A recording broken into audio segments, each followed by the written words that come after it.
When you don't want anyone to notice something, you got to dump that news on a holiday weekend, and that's exactly what happened again here this Easter. AT&T dumped. Oh, by the way, the largest hack of cellular communications has just happened in the last 2 weeks. We lost 70 million of our subscribers and customers' information somehow. We'll get back to you when we have more information. That was just kind of silently slipped out there just over this past weekend. We got a lot of information you need to know, and how bad is this, how much you should be concerned about this, and what you can do about this. Let's jump into it. Welcome to the Poplar Report. I'm Steve Poplar. I'm an accountant by trade, and these are news updates that you won't hear outside of this. So we're going to talk about some inconvenient and upsetting truths about what these hacks end up looking like for us. How much you might be impacted, and when they do the class action lawsuits, how much you might actually make out of it. And the answer is not much. Let's jump right into that portion of it, because I think that that's one of the things that's very little talked about. If you accept, like oftentimes after a breach like this, they'll send you a thing and say, you know, we're so sorry that this happened to you. They won't say that they did it because they don't want to be culpable. They won't say that they're sorry that they did something wrong. They'll just say that they're sorry that this happened to you. And they'll say, we will provide you 1 year or maybe 2 years of identity theft protection. Yep, this software service will scan your information to see if any of your information is on the dark web. Of course, we already know that your information is on the dark web because, you know what, these guys mishandled your information and it's already on the dark web. So we already know that. So why they need a software service to tell us that or not is really kind of far beyond, right? Anyway, so in addition to that, when you do that, if you accept that and you get this free service for a couple months or a couple of years, if you read down into the thing that the little thing you have to click on, it's going to say that you're waiving your right to sue them. They mishandle your classified information, they mishandle your customer information, and so what they're doing is they're trying to get you to sign away your right to sue them. Now, on one hand, it's like, well, then I'm not going to take that. I'm going to be part of the class action lawsuit. I'm going to get in on this case, or I'm going to sue them directly for the damage that they've done to me. Well, that's not exactly how that works. So basically what they'll do is they'll form a class action lawsuit so that if you try to file suit against them, you just get rolled into this class action lawsuit, and you're not allowed to sue them separately. You have to join with everyone else in this lawsuit, which is not great, because the person that's going to be doing your side of the lawsuit is going to be a lawyer or a law firm that's just wanting to make a quick buck. And so what they're going to do is 70 million people, they're probably going to come out and settle, just like T-Mobile had a hack back in 2022, where 50 million people's information was exposed, right? Well, the lawyers ended up settling with T-Mobile for $350 million, or about $7 per person that was hacked. $7 per person that was hacked. And you know that those lawyers took about 50% of that money for themselves. So when all is said and done, you're looking at $3, maybe $4 is what the people got that were part of that class action lawsuit. If that's not disappointing, I don't know what is. You could lose thousands and thousands and thousands of dollars due to the breach of your security by, in this case, AT&T or T-Mobile before. But what recourse do you have? You don't have any recourse whatsoever. Now, if you have actual damages, if you really do suffer directly, and you can prove conclusively that this was due to that breach, then you can actually, I think there's ways that you can actually sue them directly, and they might settle that out of court just to get it off the plate. But these class action lawsuits are really just, they exist to get the lawyers rich, and that's about it. They don't really help people.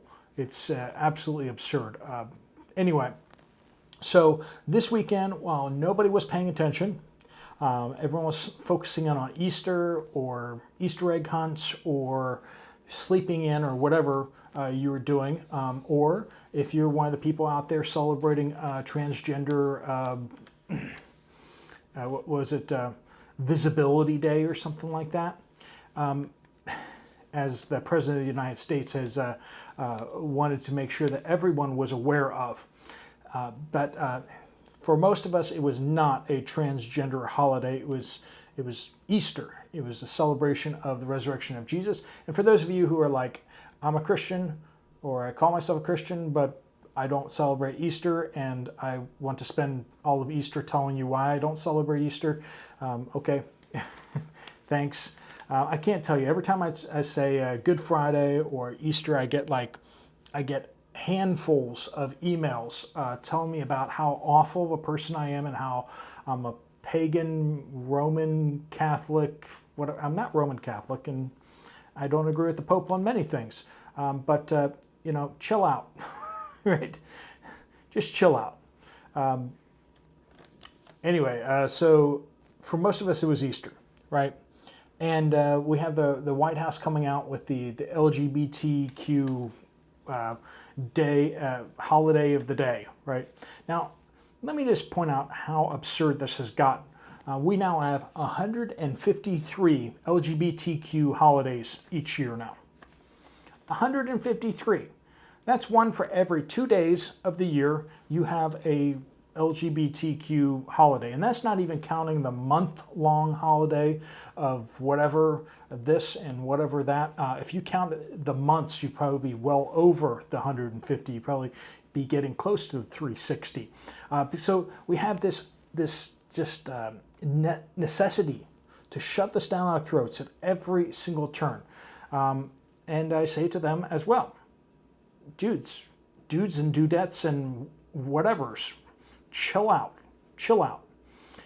We do not want to participate in your insanity. We just don't want to be a part of it.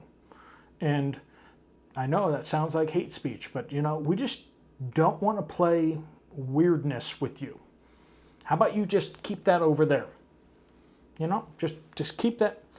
What you do in your bedroom, how about you keep that in your bedroom? Yeah, how about that? So back to the AT&T hack. What happened here? So the data seems to be from 2019 or earlier. So it's not super recent information. So 65 million accounts that do not seem to be currently active were once compromised, and 7.6 million current active AT&T accounts. Now, AT&T is not sure if this was a contractor company that they send some of the data to in order to do different things, or whether this was AT&T itself that actually lost control of the data. They're still investigating that. They've just had 2 weeks. I mean, let's give them a break, folks.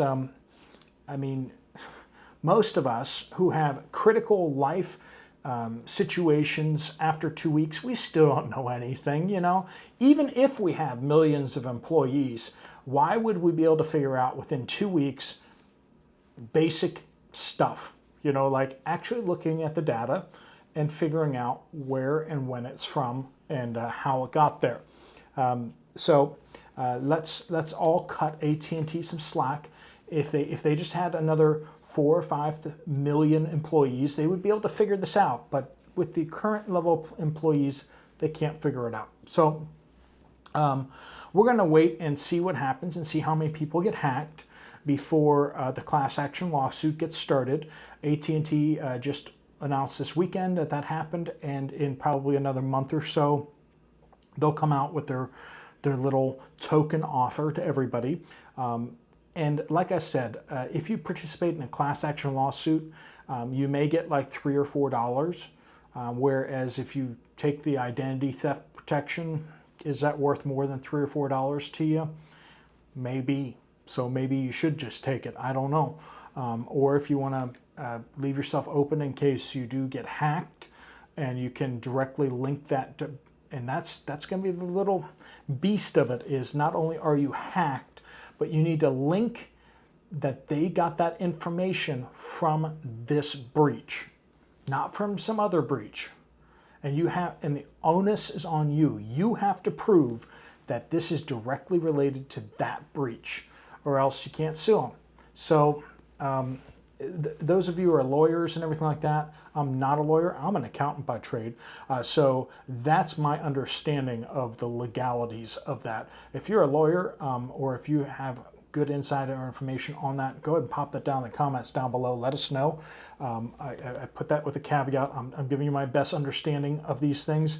I've been part of a class action lawsuit once, and I think I got like $4 or $5 out of it. It was very disappointing. I was so proud of myself for not taking the little handout that I was, and then I joined in on the class action lawsuit, and then I got chump change, and it was just like, is this check worth depositing? You know? And yes, I can get a couple cans of soup with it. So yes, I deposited it. But you know, just that kind of situation. And we've all been part of these type of situations now. Like most of us have been part of at least one of these now. So for a lot of you that are out there with AT&T, you may be part of this breach. Definitely want to find out if you're on the list. So that's going to be important to do, see if you're on the list. Even if you don't currently have AT&T, you may have had AT&T in the past, and you may actually be on this list. I'm not sure. They haven't yet released how much information was breached with each customer. So whether payment systems, whether your bank account information, who knows what could have been leaked. It could have been just everybody's names. And if that's the case, that's not so bad. But if it's your name attached to your address, if it's your name attached to your cell phone or whatever, be aware that scammers could use that information. It's been on the dark web for 2 weeks for purchase or access by people. So those scammers may be on their way or may already have visited your phone already. All right, friends, we'll keep you up to date with what's going on with this hack and with other hacks. Thanks so much for watching. If you want to check out another video from this channel, there's one right up here. I'll see you over there, or I'll see you guys later. Steve Poplar of the Poplar Report, out.